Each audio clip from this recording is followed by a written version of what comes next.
Moms, pada dasarnya, setiap usia memiliki batas ideal untuk beristirahat. Misalnya pada usia remaja usia 14 hingga 17 tahun membutuhkan waktu tidur sekitar 8 hingga 10 jam. Sedangkan untuk usia 18 hingga 25 tahun, waktu ideal untuk tidur adalah 7 hingga 9 jam. Dan untuk usia dewasa di atas 25 tahun juga membutuhkan waktu ideal untuk tidur sekitar 7 sampai 9 jam. Jika kita terlalu sering begadang, tentu akan membawa dampak yang tidak baik untuk kesehatan kita. Dan pastinya tubuh juga akan rentan terhadap penyakit kronis, mulai dari diabetes hingga penyakit jantung. Dampak begadang pun juga mengintai ibu hamil. Ketika ibu hamil kurang tidur karena terlalu sering begadang, akan berdampak pula pada kesehatan janin yang masih berada di dalam kandungan. Untuk itu, moms wajib mengetahui bahaya-bahaya apa saja yang dapat mengintai ketika sering begadang saat menjalani masa kehamilan. Kira-kira apa saja ya moms? Tonton yuk videonya sampai habis dan jangan lupa like, komen, dan share videonya, subscribe YouTube Nakita Channel, dan juga nyalakan lonceng notifikasi supaya moms tidak ketinggalan informasi terbaru dari Nakita.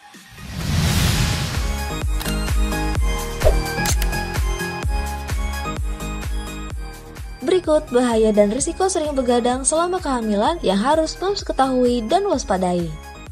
Menurunnya daya tahan tubuh. Dengan menurunnya daya tahan tubuh, tentu saja ibu hamil akan lebih rentan terserang berbagai penyakit dan akan mengganggu kesehatan selama kehamilan.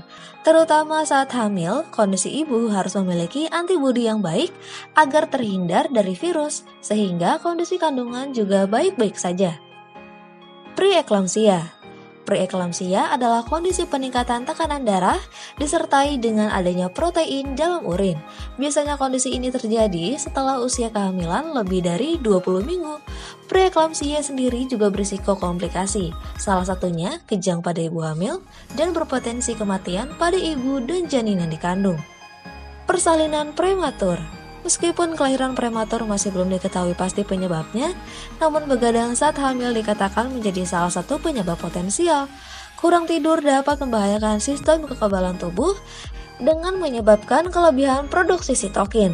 Kelebihan sitokin bagi ibu hamil dapat mempengaruhi kinerja pembuluh darah di tulang belakang yang mengarah ke plasenta, sehingga bisa meningkatkan kemungkinan melahirkan secara prematur dan membuat depresi ibu hamil. Butuh waktu lama untuk melakukan persalinan normal. Bagi moms yang sering begadang, bisa membutuhkan waktu lebih lama saat melahirkan normal, atau bisa jadi mengharuskan moms untuk melahirkan secara sesar. Proses persalinan normal yang lama dapat membuat bayi mengalami infeksi. Bayi yang lahir melalui persalinan sesar juga seringnya memiliki skor rendah, skala nilai yang menunjukkan seberapa sehatnya bayi saat lahir. Komplikasi pada janin. Dengan berkurangnya kualitas serta kuantitas waktu tidur saat hamil, bisa menyebabkan berkurangnya regenerasi dan pertumbuhan sel-sel tubuh mama dan janin yang dikandung. Hal ini juga akan berpengaruh pada kondisi janin dan meningkatkan risiko berat badan lahir rendah, sehingga kemungkinan lahir prematur. Diabetes gestasional. Tidur larut malam dapat merusak susunan hormon dalam tubuh, hingga akhirnya insulin yang dihasilkan pun berkurang. Dengan berkurangnya insulin tersebut, tubuh ibu akan rentan terhadap glukosa dan menjadi salah satu faktor pemicu penyakit diabetes gestasional.